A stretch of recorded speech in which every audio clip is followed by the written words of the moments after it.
Donc après je ne sais pas comment on peut appeler ça, cet enseignement, tout simplement, de Charles. Juste un petit point que je voudrais... Charles a commencé à... Vénérable Charles, parce qu'il est moine, il faut appeler par ce titre-là. Vénérable Charles donc, a parlé des 5 forces. Hein, et vous êtes peut-être demandé ce que c'était que ces 5 forces.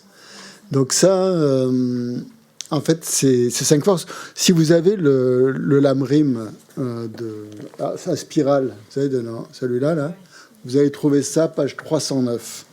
Vous le trouvez dans tous les lamrim, hein, c'est expliqué. Et ça fera partie, en fait, on peut en parler déjà un petit peu maintenant, juste pour résumer. Mais la prochaine fois, vous savez que notre prochain enseignement, c'est le Lojong, justement, de ce dont a parlé Charles aussi, le Lojong. Ici, si on pourrait résumer cela à un seul mot, ça serait celui de Lojong, l'entraînement de l'esprit. Donc ça va être le sujet de du prochain module, du module 11. Comment donc utiliser les conditions adverses, comment transformer les conditions adverses en voie d'éveil. C'est ça le Lojong, hein, qui veut dire Lo c'est l'esprit, Jong c'est entraînement. C'est la semaine dans un mois à peu près, je sais pas la date exacte. C'est juste le week-end, juste le week-end. Ce sera le module 11, c'est le prochain module. Donc c'est dans ce cadre-là qu'on parle des 5 forces. Donc les 5 forces, il y a un texte qui dit une instruction essentielle et brève, c'est de mélanger la pratique d'une vie avec les 5 forces. Donc parmi les instructions sur le transfert ou la transformation du Mahayana, les 5 forces sont la plus importante des pratiques. Donc ces 5 forces doivent être utilisées aussi bien pendant cette vie qu'au moment de la mort.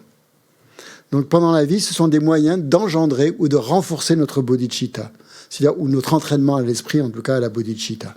Et au moment de la mort, elles sont utilisées pour transférer la conscience vers une renaissance fortunée.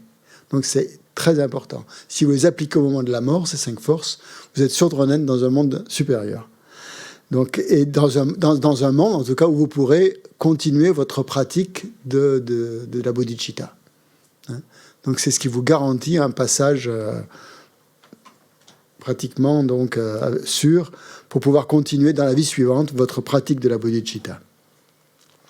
Donc en fait, ces 5 forces illustrent le fait comment conditionner notre esprit aux différentes vertus que nous désirons acquérir.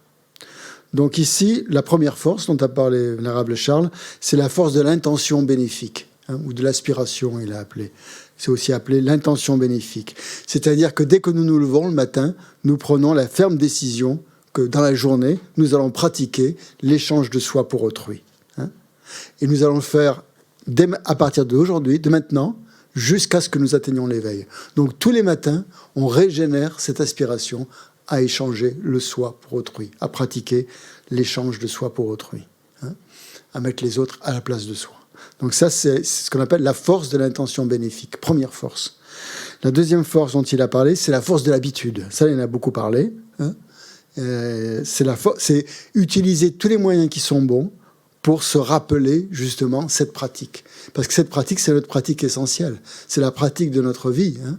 C'est la meilleure des pratiques qu'on puisse faire.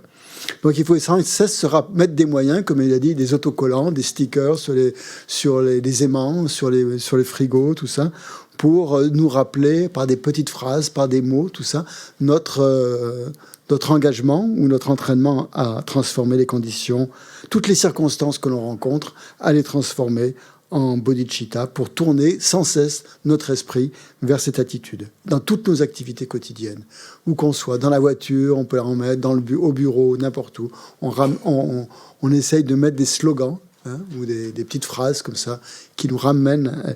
Et ça, c'est ce qu'on appelle la force de l'habitude, hein, pour s'entraîner, pour l'entraînement. La troisième force, donc ça, il n'en a pas parlé, les 2 autres. Si, peut-être la troisième, il a commencé dans la question, quand il a répondu à la question. Oui. C'est la force qu'on appelle de la graine blanche. Donc la graine blanche, en fait, c'est la graine positive. Hein. C'est l'esprit vertueux que l'on désire cultiver. Donc dans le cas de l'entraînement de l'esprit, donc c'est nourrir, hein, cette graine qu'est la bodhicitta. en prendre soin, en accumulant des mérites, en essayant de tout faire pour que toutes nos pratiques, quelles que soient les pratiques que l'on fasse, que ce soit des récitations de prières ou autres, elles servent à nourrir cette graine blanche. La quatrième, c'est la force de la destruction. Quatrième force. Donc ici, ça veut dire appliquer toutes les forces d'opposition pour détruire le chérissement de soi. C'est-à-dire pour détruire tous les obstacles qui viendraient qui se mettraient dans notre chemin pour nous empêcher de réaliser l'échange de soi pour autrui. Donc c'est appliquer toutes les antidotes au chérissement de soi. C'est la force de la destruction. C'est détruire l'ennemi, comme il a expliqué. Le boucher, comme il a dit. Détruire l'ennemi. Celui qui est notre tortionnaire, celui qui nous fait tout le temps souffrir. Donc c'est ça, c'est de la destruction dans ce sens-là. Appliquer chaque fois des antidotes pour détruire le tortionnaire. Et la dernière force, c'est la force de la dédicace. C'est-à-dire qu'en fin de journée, on fait des prières, on dit des prières de dédicace ou des prières d'aspiration pour obtenir la réalisation.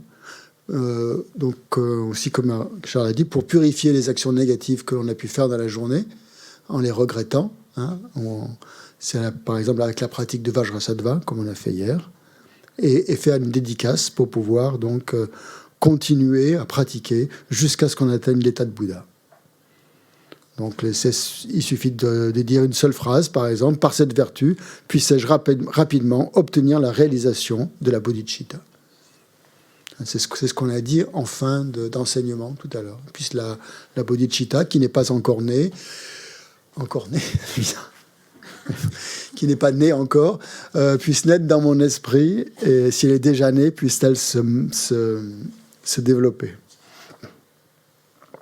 Ok, voilà donc pour les 5 forces. Qu'est-ce qu'il y a pour terminer? Oui, on avait parlé des différentes méthodes, donc on a eu ce week-end les 2 méthodes principales, les psychoses et un effet et l'égalisation et l'échange de soi pour autrui. Et je vous ai dit qu'il y avait une 3e méthode qui consistait à combiner les 2. Et donc cette méthode, c'est une méthode qui rassemble, en fait, qui a une garantie de succès, puisque on met les 2 méthodes en une seule. Donc on utilise tous les points, en fait, de chacune des méthodes pour que ça fasse une pratique complète. Donc je vous donne les 11 points. Vous montrez comment ils sont agencés. C'est pas la peine de les écrire, mais comme vous voulez. Donc le premier, c'est bien sûr l'équanimité. 1. Développer l'équanimité. Ensuite, penser que tous les êtres ont été notre mère. Donc là, on va trouver les 3 principaux. Tous les êtres ont été notre mère. Se souvenir de la bonté de nos mères.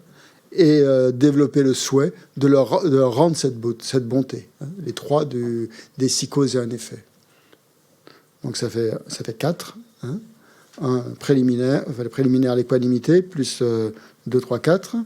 Ensuite, on passe à l'autre méthode, dans la 5e, et c'est l'égalisation de soi et autrui.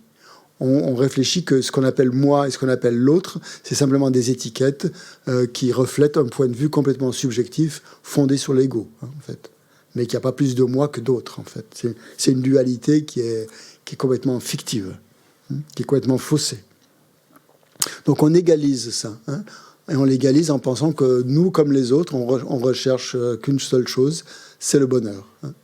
Et c'est comme faisait le geste que faisait Vénérable Charles, l'autre et moi, on devient qu'un finalement.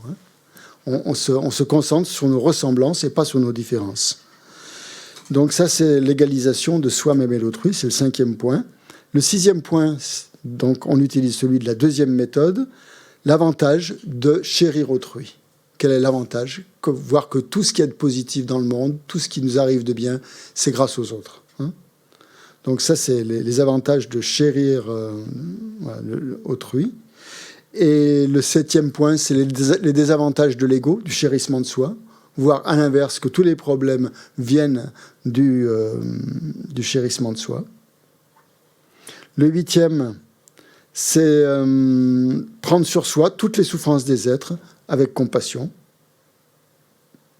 Donc ça va être la pratique de Tonglen. Et avec le 9e point, donner tous ses bonheurs aux autres. Donc prendre la souffrance, donner tous ses bonheurs. Et Nadine me faisait remarquer de vous dire que c'était une pratique secrète. C'est une pratique qui a longtemps été tenue secrète en Inde, qui n'était pas divulguée en public, qui était diffusée uniquement de maître à disciple, parce que on ne révèle pas. C'est une pratique très profonde, très intime, très secrète justement, et qui ne doit pas. On n'en fait pas l'étalage, quoi. Sinon, elle perdrait complètement de sa valeur. Donc, si vous faites cette pratique, c'est pas la peine de le crier sur les toits. Voilà, c'est une pratique qui doit rester secrète. C'est une pratique qu'on fait intérieurement. Et apparemment, Geshe Loden le répète souvent aussi, de garder cette pratique secrète. On en arrive au 10e point, qui est la production de l'intention supérieure, c'est-à-dire la responsabilité universelle, qui débouche sur le 11e point, la bodhicitta. Donc ça, c'était la combinaison des deux méthodes. Je vais aller peut-être un peu vite, non? Ouais, il y en a qui vous manquent? Vous voulez que je répète? Donc, première, développement de l'équanimité. Deuxième, tous les êtres ont été nos mères. 3, se souvenir de la bonté de nos mères. 4, développer le souhait de leur rendre leur bonté. 5, égaliser soi-même et autrui. 6, les avantages du chérissement d'autrui. 7, les désavantages du chérissement de soi. 8e, prendre sur nous toutes les souffrances avec compassion. Et 9, donner tous ses bonheurs. Donc 8 et 9, c'est Tonglen. Hein. Prendre, donner. 10, c'est la production de l'intention supérieure. Et 11, c'est bodhicitta. Ok. L'amrim. Bien. Donc là, pour résumer tout ça, on va regarder un petit. Non, c'est pas ça que je voulais partager. C'est ça.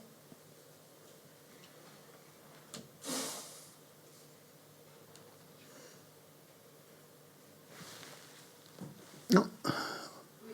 C'est bon?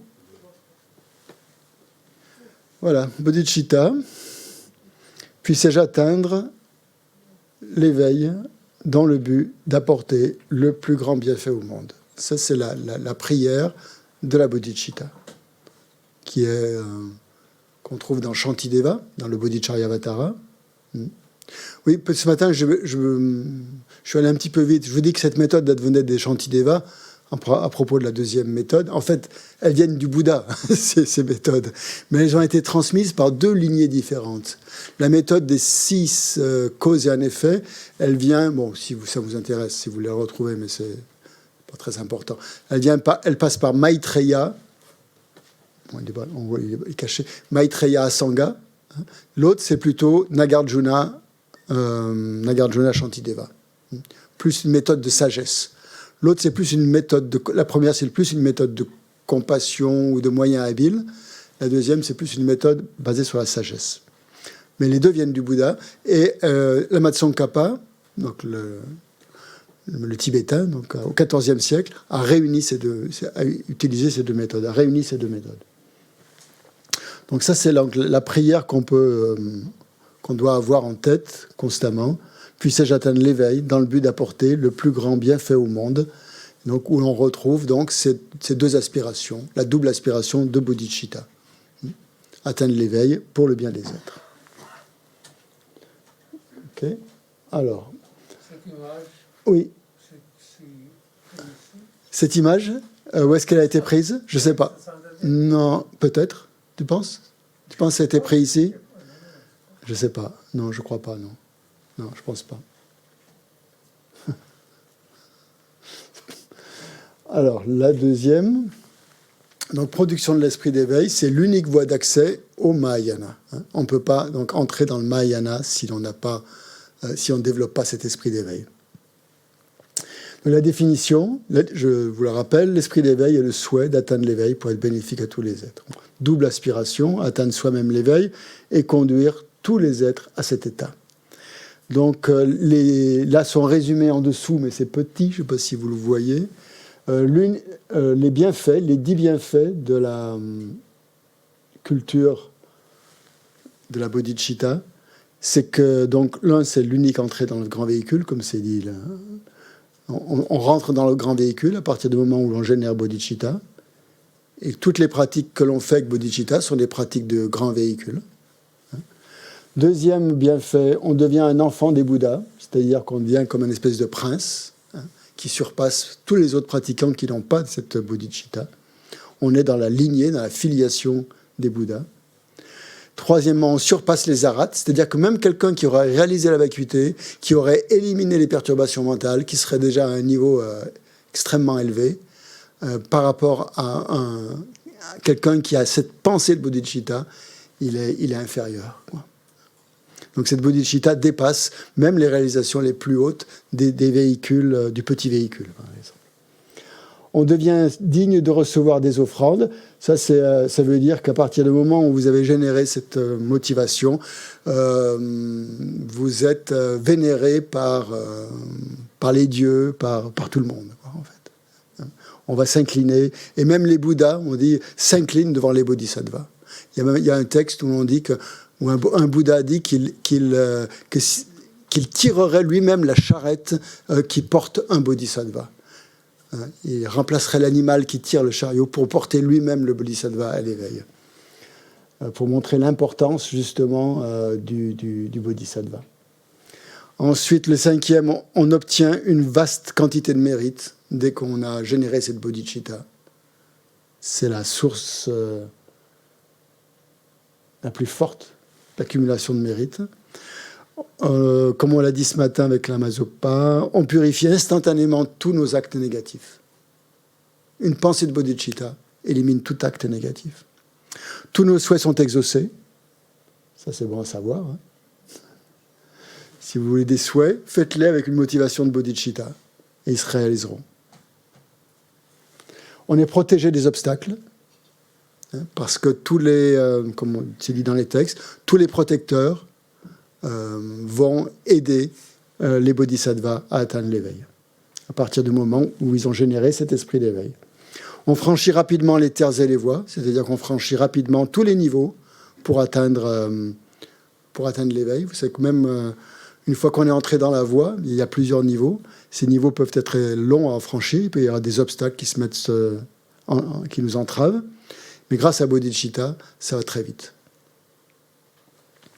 On devient une source de paix et de bonheur pour tous les êtres, à partir du moment où on a bodhicitta.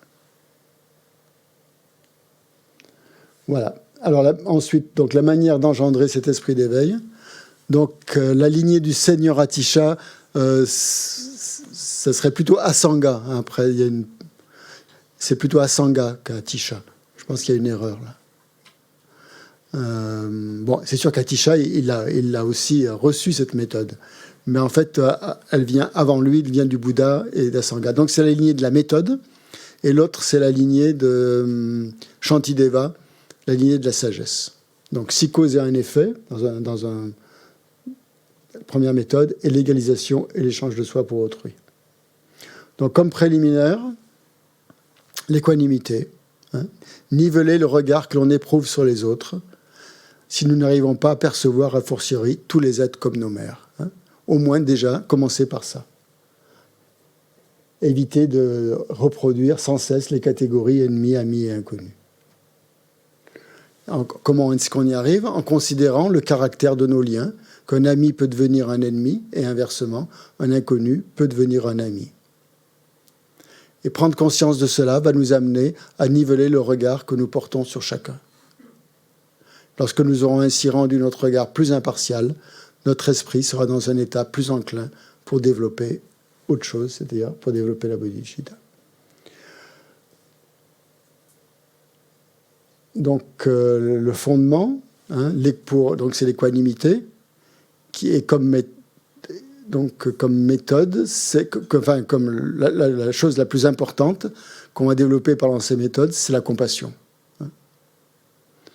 Donc la compassion, elle est utile au début, quand on entre dans la pratique, elle est utile au milieu, elle est nécessaire à la fin, quand on est juste avant de devenir Bouddha. Bon, ça, c'est pas très important.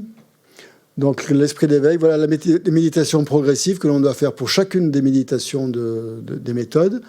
Donc, prendre comme objet de méditation, commencer par une personne qui ne nous fait ni bien ni mal.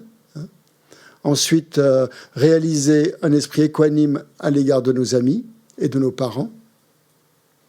Ensuite, à l'égard de nos ennemis.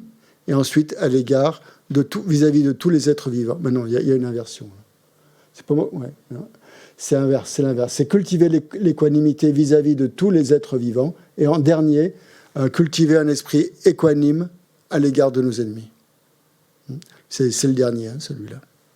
Donc c'est d'abord les amis. On commence par les amis et les parents, par exemple pour développer la bienveillance. Ensuite, tous les êtres vivants. Et ensuite, nos ennemis. Donc, 6 causes et un effet. Donc, les causes de la grande compassion, c'est les 4 premiers points. Voir tous les êtres comme nos mères, se souvenir de leur bonté, leur rendre cette bonté, la bienveillance et l'amour. Et les fruits de la grande compassion, c'est la pure intention supérieure et la bodhicitta. Donc, 6 causes et un effet. Première cause, reconnaître que tous les êtres ont été notre mère. Comment on va le faire? On va penser que le samsara est sans commencement, que la naissance dans le samsara est sans commencement, qu'il n'y a pas un seul lieu où l'on n'a pas pris naissance, comme disait Charles, depuis la cime du samsara où on a connu des états de béatitude incroyables, jusqu'au pire des enfers. On les a tous faits, ces lieux. Donc on a connu toutes les formes de jouissance et de souffrance. Et au cours de toutes ces naissances, dans le samsara, au cours de toutes ces vies, on a eu une mère. Forcément, comme on a eu une mère dans cette vie, on en a eu dans toutes les autres vies. Donc il est impossible de trouver un être dont on peut affirmer avec certitude qu'il n'ait pas été notre mère ou quelqu'un de proche de nous. Donc on arrive à la conclusion finale que tous les êtres ont été notre mère. Se souvenir de la bonté des êtres, nos mères, se rappeler comment notre mère s'est occupée de nous, notre mère ou quelqu'un d'autre, suivant le cas, quelle fut sa gentillesse dans cette vie-ci, protection, bonheur, bienfait, et étendre cette bienveillance à tous les êtres, puisque tous les êtres ont été notre mère. Ensuite, rendre la bonté à nos mères, c'est-à-dire même notre père, puisqu'il a été notre mère. Et, imaginer donc comment faire pour ça, pour essayer de développer cette gratitude. C'est imaginer comment est-ce qu'on pourrait imaginer qu'on abandonnerait notre mère dans la souffrance, alors que nous, on obtiendrait la libération du samsara. C'est impensable. Comment nous seuls, on voudrait atteindre la libération en laissant derrière nous tous les êtres, nos mères. Donc, simplement avoir une gratitude en leur offrant quelque chose, un petit bonheur samsarique, finalement, un bonheur samsarique, c'est encore de la souffrance. Donc offrir à sa mère, à ses mères, juste des petits cadeaux comme ça, samsariques, c'est finalement la maintenir dans la souffrance. C'est parce que ça n'apporte qu'un bonheur trompeur. Donc ce qu'il faut arriver, c'est à apporter aux autres le véritable bonheur de la libération. Et en pensant que notre mère n'a personne d'autre que nous, son enfant, sur qui compter. Et ça, donc, c'est étendre ça à tous les êtres. Ça, c'est la méthode. 4e cause, engendrer l'amour bienveillant ou l'amour altruiste. Et comment on va faire pour ça? On va prendre quelqu'un pour lequel on a beaucoup de sympathie et on va étendre cette sympathie à tous les êtres. En se souvenant que tous les êtres sont privés de tout bonheur, contaminés ou non contaminés. Donc aucun bonheur n'est possible dans le samsara.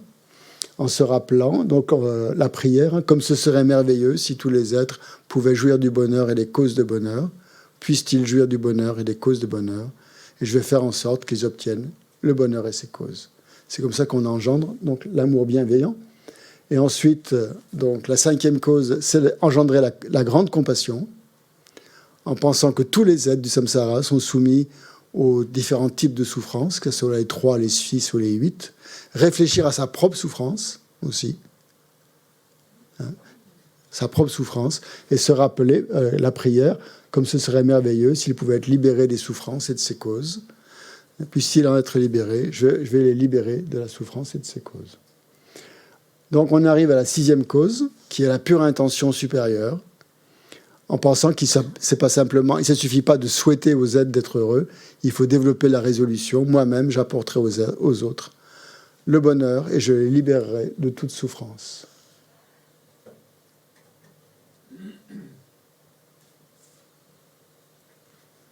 Et on arrive donc à l'effet, le 7e point, c'est la bodhicitta. En prenant conscience qu'on veut aider les êtres, mais que pour l'instant, actuellement, il est difficile de venir en aide à un seul d'entre eux, y compris nous-mêmes. Donc l'unique personne qui est qualifiée pour ça, c'est un Bouddha. Donc on fait grandir cette foi en pensant aux qualités du corps, de la parole et de l'esprit d'un Bouddha, afin de les obtenir. Et on pense, je dois devenir un Bouddha afin de pouvoir être bénéfique à tous les êtres mémères. Donc voilà les 6 causes et un effet. L'autre méthode, c'est l'égalisation et l'échange de soi pour autrui. On pratique d'abord l'égalisation, on voit les inconvénients de l'autochérissement, les bienfaits du chérissement d'autrui, s'échanger avec les autres, pratiquer l'échange.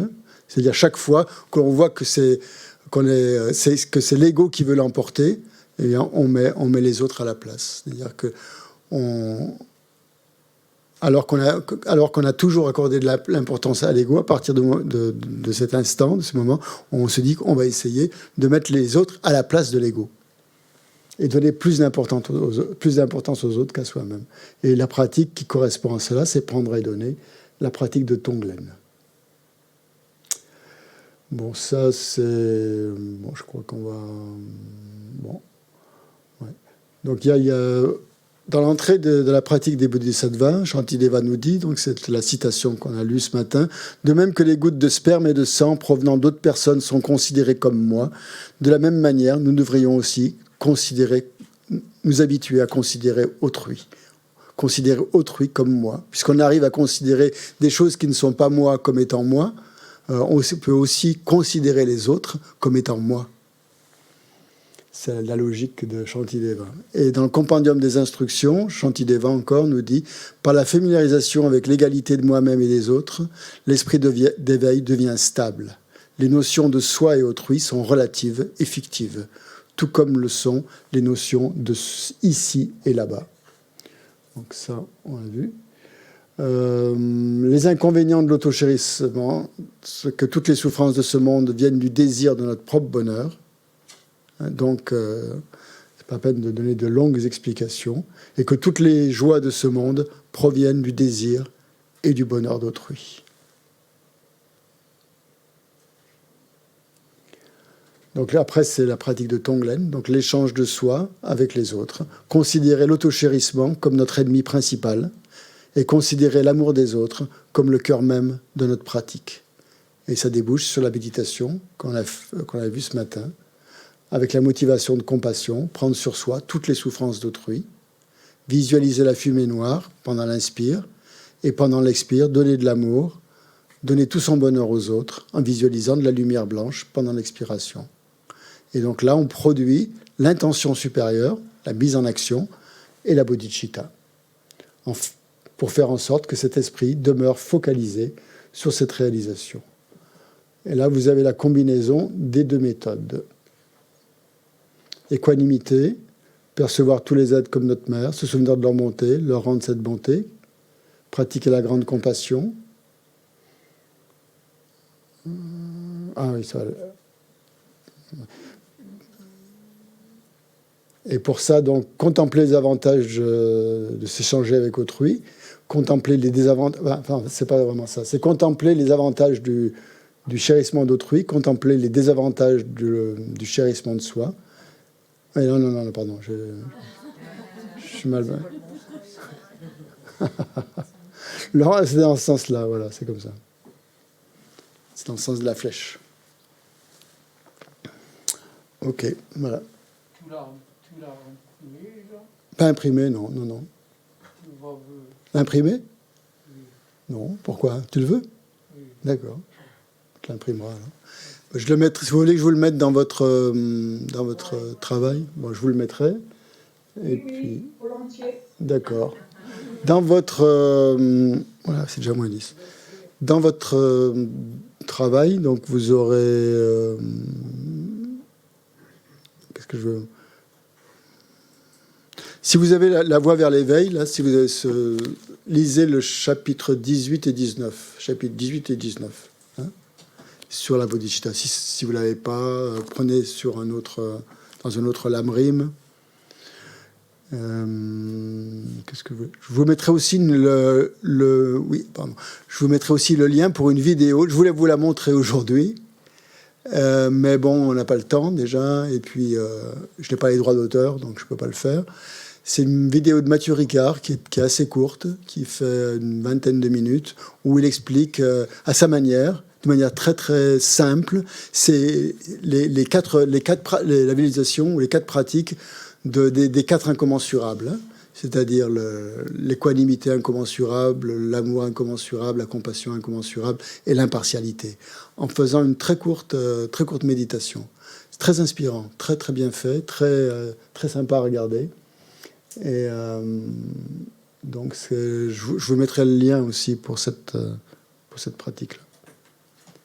Et je vous mettrai aussi les canevas des méditations pour méditer sur ces 2 méthodes, avec les points principaux par lesquels il faut passer. Comme ça, vous aurez toute la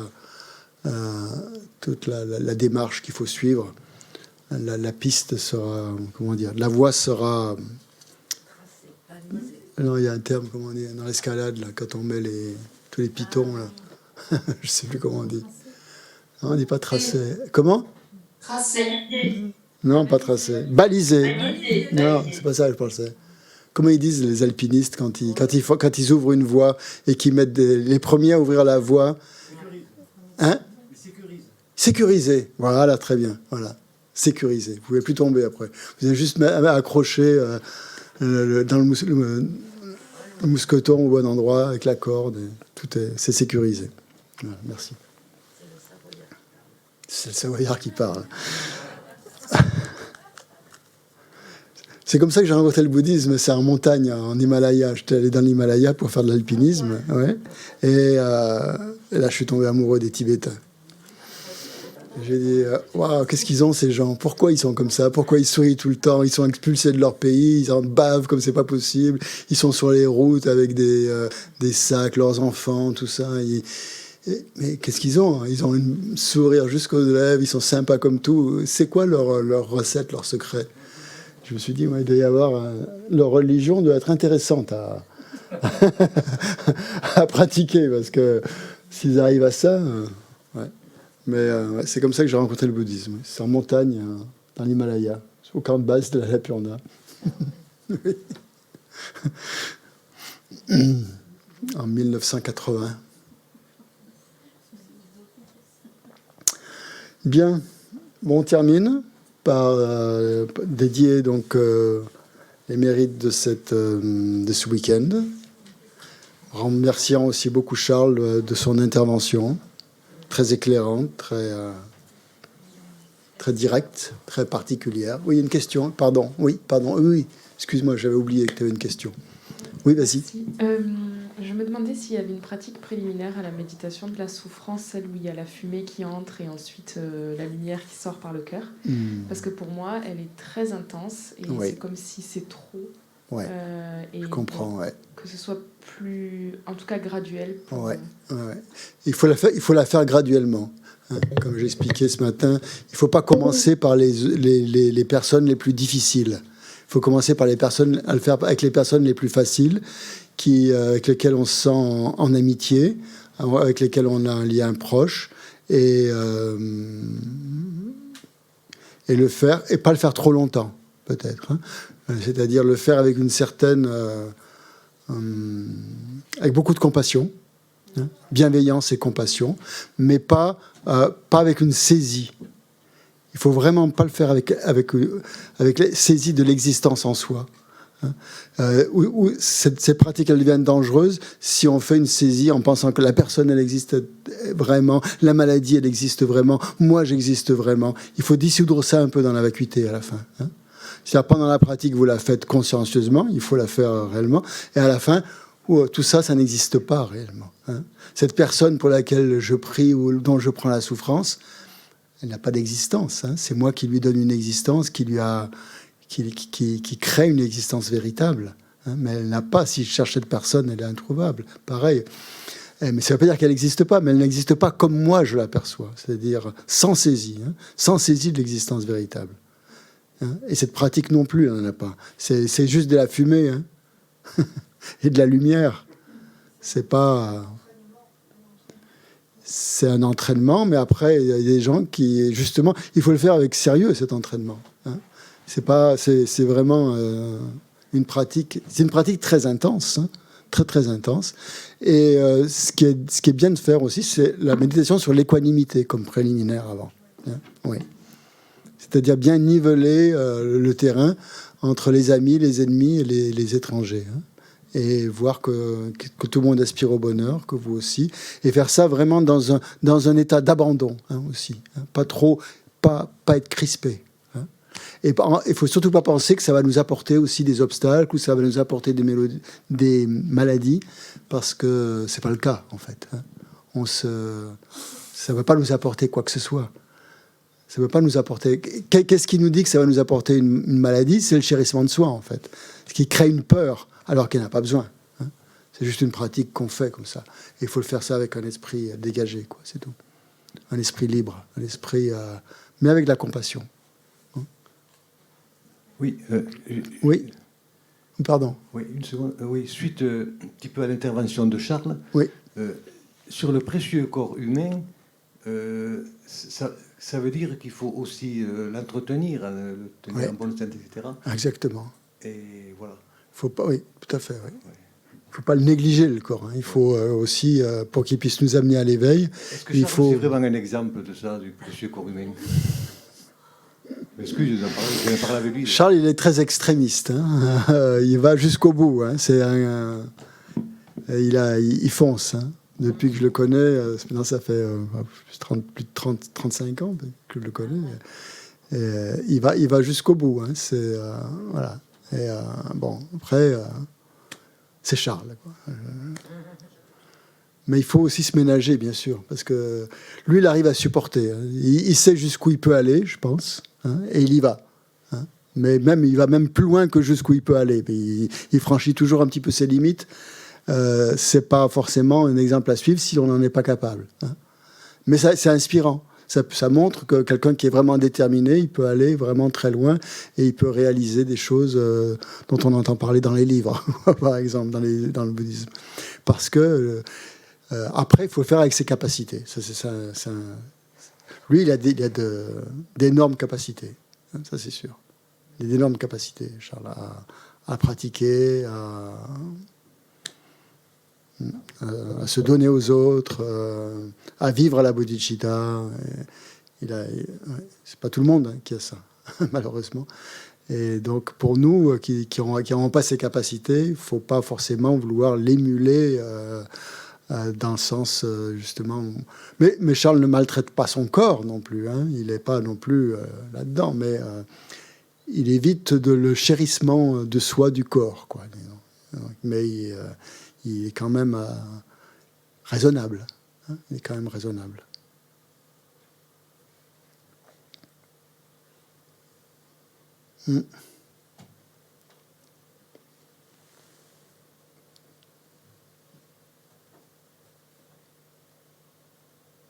C'est bon?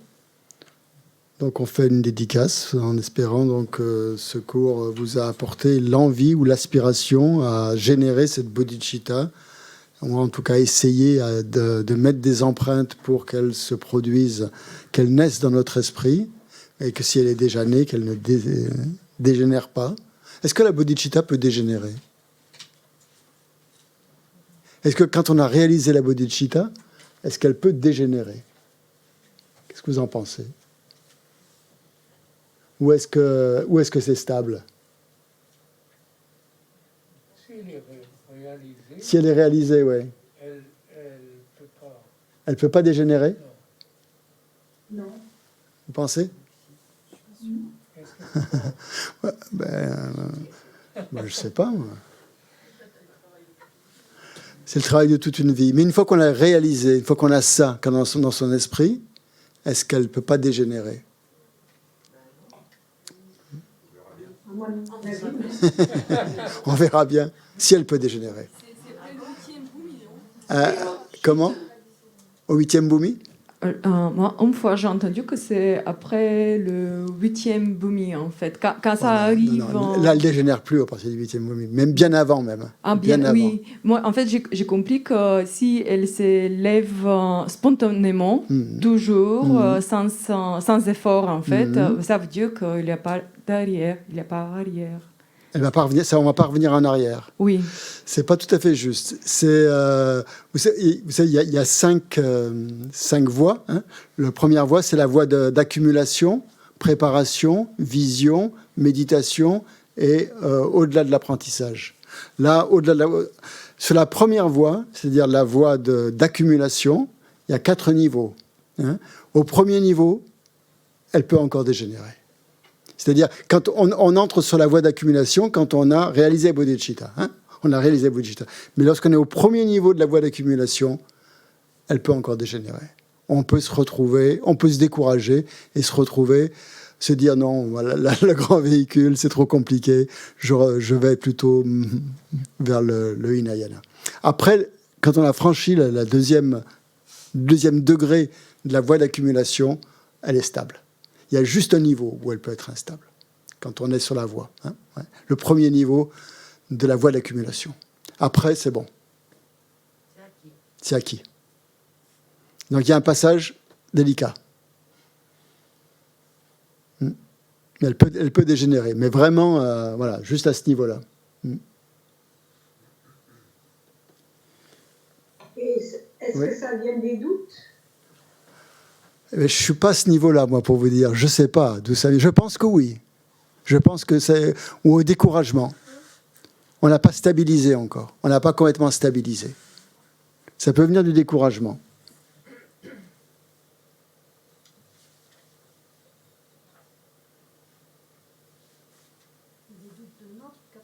Oui, de nos capacités. Ou des êtres, dire c'est trop difficile. Les êtres sont... il y en a trop, je ne peux pas. J'arriverai jamais, c'est pas possible. Hein. Mais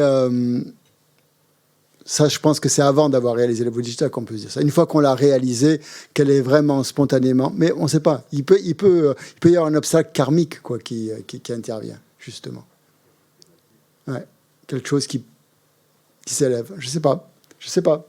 Mais en tout cas, c'est ce qui est dit dans les textes, hein, que elle n'est pas stable au premier niveau de la voie d'accumulation. Elle l'est à partir du deuxième niveau. La définition d'un bodhisattva, je ne vous l'avais pas donnée, je vous la donne maintenant avant de terminer. C'est quoi un bodhisattva? Donc il y a bodhi, hein, sattva. C'est un être dans l'esprit duquel s'élève spontanément cette conscience dotée d'une double aspiration. Donc c'est spontané, effectivement. C'est ça un bodhisattva. On ne peut pas être un bodhisattva tant qu'on n'a pas cette bodhicitta qui s'élève spontanément.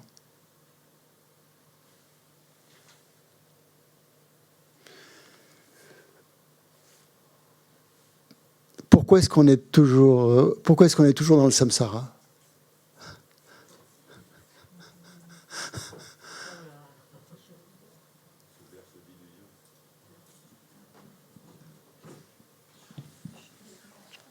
Parce qu'on se berce d'illusions. Pas mal, si tu veux. C'est quoi l'illusion? L'illusion de quoi? Parce qu'on n'a pas réalisé la vacuité. Oui. Et on est toujours... Et pourquoi est-ce qu'on n'a pas réalisé la vacuité? À cause de quoi? L'auto-chérissement. Oui, à cause de l'auto-chérissement. C'est l'auto-chérissement qui nous maintient dans le samsara. Parce qu'on croit qu'il y a encore du bonheur qu'on peut encore obtenir un semblant de bonheur dans le samsara. Les perturbations mentales aussi. Comment? Les perturbations mentales. Oui, mais toutes les perturbations mentales naissent du chérissement. Elles sont alimentées par le chérissement de soi. Elles naissent de la saisie du soi. Elles sont alimentées par le chérissement de soi. Mais le responsable, c'est le chérissement de soi qui nous maintient dans le samsara.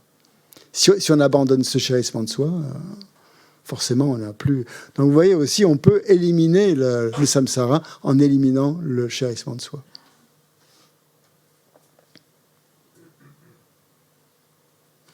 Pour être bodhisattva, il y a 2 méthodes. Hein.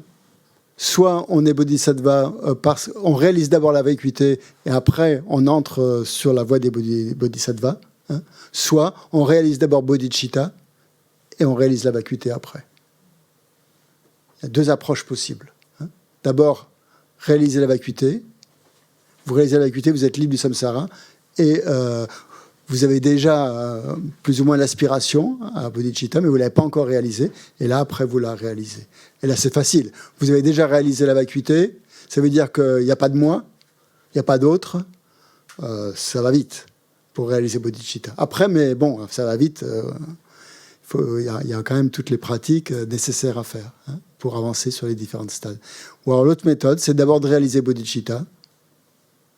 Et grâce à cette réalisation de bodhicitta qui est tellement forte, vous réalisez la vacuité aussi. En voyant que vous réalisez que c'est ça la véritable réalisation de bodhicitta à ce moment-là. Vous avez la bodhicitta relative et vous avez la bodhicitta ultime. Bodhicitta ultime, c'est-à-dire sur la base de la bodhicitta relative, vous réalisez la vacuité.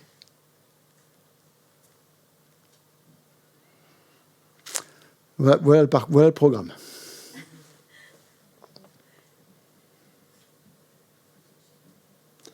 Bien, donc on va dédier tout ça, ces pratiques et ces discussions et ces réflexions, ces méditations, pour atteindre l'éveil, pour le bien de tous les êtres. Gewadiye Nyoduda Lama Sangye Drom Yone Drowal Chikyang Malupa Teye Salam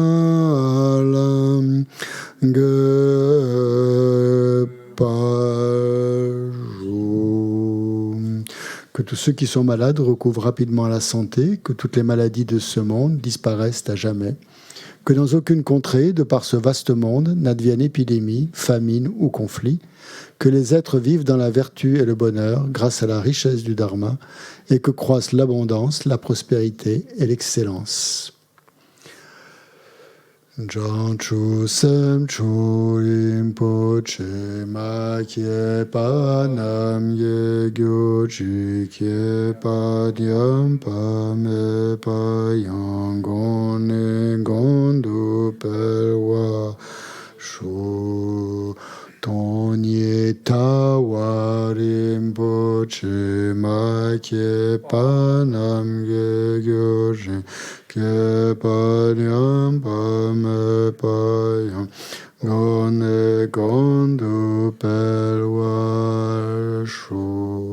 Puissent tous les êtres, mes pères et mères, connaître le bonheur et tous les états d'existence inférieurs, être vides à jamais. Où qu'il y ait des bodhisattvas, puissent toutes leurs prières se réaliser immédiatement. On va dire les prières de longue vie maintenant, pour Sa Sainteté le Dalai Lama, Lama Zopa et tous nos maîtres. Donc on dit la deuxième strophe. Gari rawe korwe jinkam de apende de wama le jongwe ne chenre zi wanten zingyatso ye shape site badu tengyo chi. Tupsul janchin jamgun gelwe ten zinkyon pelwe kunze topoze chosum kurwe lemen tuchupa daso durje gundu shapten sho. Jetsun lame kutse rapten shing nam katin le chocho ye patan lo santem pedre me sasumgi drowe munsel tatu negyur ching. Dernière prière. Dans toutes mes existences, sans jamais être séparé des maîtres parfaits, puisse-je jouir de la splendeur du Dharma et parachevant les qualités des terres et des chemins, puisse-je rapidement atteindre l'état de Vajradhara. Kiewa kunto yanda lama tan Chanjal me Chogi Pala Lonche Ching Sadan Lamki Yunten Radzone Doje Changi Gopang Yoto Shum. Merci beaucoup. Vous avez tous envoyé vos devoirs, donc je suppose pour le prochain devoir, je vais essayer une nouvelle méthode. Je vous le dis. Et j'aimerais que vous, parce que je pense que des moments les questions sont un peu compliquées, ça vous prenez beaucoup de temps à les faire, des moments ça vous rebute un peu, donc il n'y a pas beaucoup de gens qui rendent. C'est pas la majorité, disons en tout cas. Dans le prochain devoir, je vais vous poser des questions très courtes. Hein, du genre, voilà, comme par exemple, est-ce que la bodhicitta, quand on la réalise, est-ce qu'elle peut dégénérer? Vous répondez par une phrase. Vous n'avez pas besoin d'en écrire tout un roman. Hein, une phrase, oui ou non, pourquoi? Hein, il faut justifier. Il faut quand même dire pourquoi. Mais pas besoin d'en écrire, de m'écrire une lettre en m'expliquant. Mais parfois c'est bien. C'est pas moi qui les lis, c'est chez les correcteurs. Voilà, j'ai de la chance d'avoir. Hein. Mais ça va leur faciliter le travail aussi, parce que parfois ça leur fait lire des longs tests. Ils savent pas tout. Il y a toujours du bon dans tout ce que vous écrivez. Il y a du bon. Mais après, le truc c'est de cibler. Hein. Ça c'est important maintenant dans notre parcours. Au début c'est bien de donner ses impressions. Bon, il y a des questions où c'est bien d'expliquer. Ce qu'on ressent et tout ça. Mais les questions que je vais vous poser, elles vont être très ciblées sur la bodhicitta. Hein. Ça va pas être, on va pas s'épancher trop. Donc donnez la réponse juste. Hein. C'est ce que je vais vous demander. Hein. Essayez de, ça va vous amener à réfléchir bien sûr, mais et aussi le vocabulaire, d'utiliser le vocabulaire juste. C'est ça que tu disais, ouais. D'utiliser voilà. Je parle pour les correcteurs qui vous lisent parce que parfois c'est vague, c'est flou. Donc, sans doute, vous avez raison, mais comme c'est pas vraiment le vocabulaire juste qui est utilisé, on ne sait pas. Donc maintenant, essayez de bien cerner les choses. Hein, pour, hein. Donc, on va essayer. On va essayer. Voilà, pour que ça parte pas dans tous les sens. En tout cas, essayez, vous verrez bien. Hein. Puis si vous savez pas, vous savez pas. Hein, c'est pas grave. Mais je les ai pas encore faites, hein, donc je peux pas vous dire ce qu'il va y avoir, mais ça sera en tout cas des questions très très courtes, hein, qui demandent pas en tout cas des réponses longues, qui sont juste faites pour vous, qui permettent de voir si vous avez compris ou pas aussi. Donc là, il n'y a pas d'échappatoire. Bon, merci beaucoup à tous ceux qui nous ont suivis aujourd'hui, cet après-midi et tout le week-end. Merci de votre soutien financier et aussi moral, etc. Et donc on continue. La prochaine fois, ça sera sur l'Ojong, la mise en application de la bodhicitta dans la vie quotidienne. Là, c'était un petit peu peut-être théorique, mais grâce à Charles, c'est passé par le cœur. Donc merci à lui. Et donc la prochaine fois, on verra justement, on prendra un texte qui s'appelle « Les 8 versets à la transformation de la pensée », un texte d'un maître Kadampa, qui explique justement, qui donne des strophes justement qu'on doit mémoriser et qu'on peut appliquer dans toutes les situations. Donc c'est vraiment un outil formidable. Donc on voit ça la prochaine fois. J'ai pas la date sur moi, mais vous le savez, ça sera avril. Combien? Vous avez le 2-3 avril, si tout va bien. Non, mais avec bodhicitta, tout va bien. Allez, au revoir les amis. Au revoir. Au revoir, merci bien. Au revoir, merci. Au revoir Colette, au revoir Fabienne, au revoir Thomas, au revoir Pascal, au revoir Véronique, au revoir Olivier, au revoir Stéphanie, au revoir Jacqueline, au revoir Annie, au revoir l'Institut Vajrayogini. Bon travail, bonne pratique.